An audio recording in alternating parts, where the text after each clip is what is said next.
బాప్తిజం తీసుకున్నావా?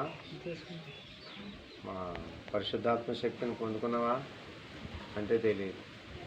కాబట్టి బాప్తిజం తీసుకున్నావు కాబట్టి ఈ రోజు నుంచి ప్రభా నీ ఆత్మతో నన్ను నింపు ప్రభా అని అడగాల.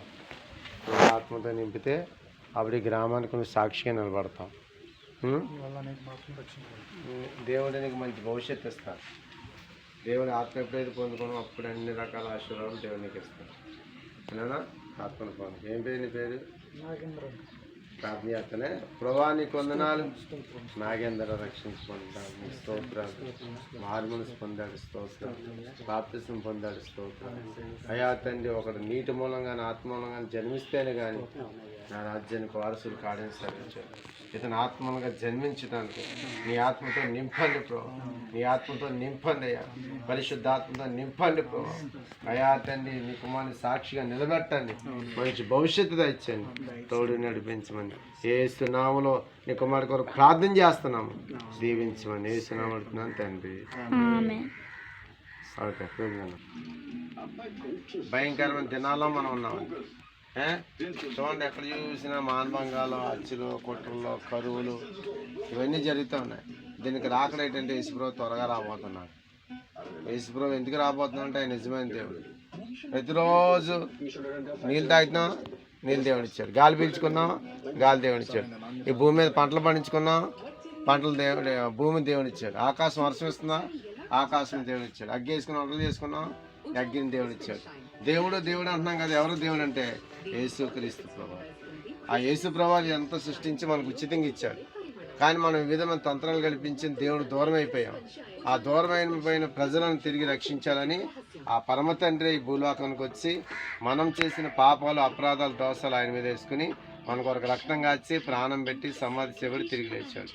ఆయన చేతుల్లో మేకులు ఎంచుకున్నాడు, కాళ్ళలో మేకులు, శిరస్సు మీద మొల కిరీటం, పక్కలో బల్లెపోటు ఇలా సిలువలు వేలాడుతూ ఆయన మనందరి కొరకు మనం అర్పించవలసినటువంటి మనం పొందవలసిన శిక్ష అంతా ఆయన మీద వేసుకుని మన కొరకు రక్తం కాచి ప్రాణం పెట్టి సమాధి చేయబడి తిరిగి లేచాడు.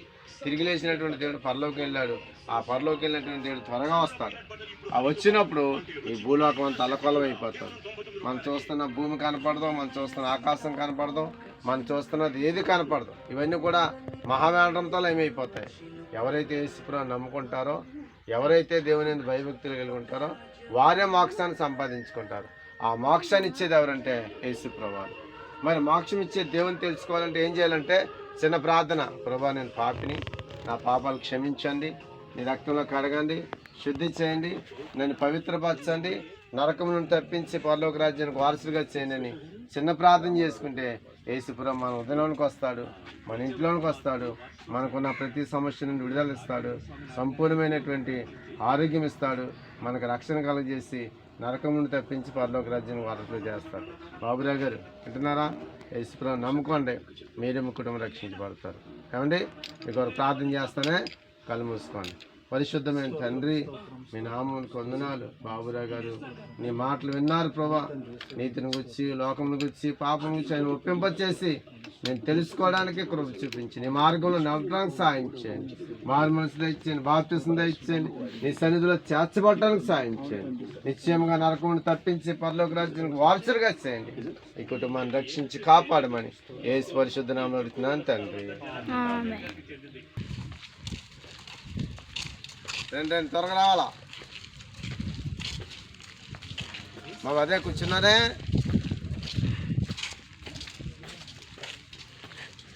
యేసునందే రక్షణ మనకు హల్లెలూయా.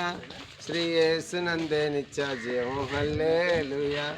శ్రీ యేసునందే నిత్య జీవం హల్లెలూయా. రాజులకు రాజు యేసు హల్లెలూయా. రాజులకు రాజు యేసు హల్లెలూయా. ప్రభులకు ప్రభుడేసు హల్లెలూయా. ప్రభులకు ప్రభుడేసు హల్లెలూయా. బోలో కృష్ణ మహారాజ్కే. త్వరగా నీ పాపం పోవాలంటే, నీ రోగం పోవాలంటే, నీకు మోక్షం కావాలంటే, నీకు పరలోకం కావాలంటే బోలో కృష్ణ మహారాజ్కే. బోలో కృష్ణ మహారాజ్కే. దేవుడు ఈ గ్రామస్తులందరినీ దీవించి రక్షించి కాపాడును గాక. ఆమేన్.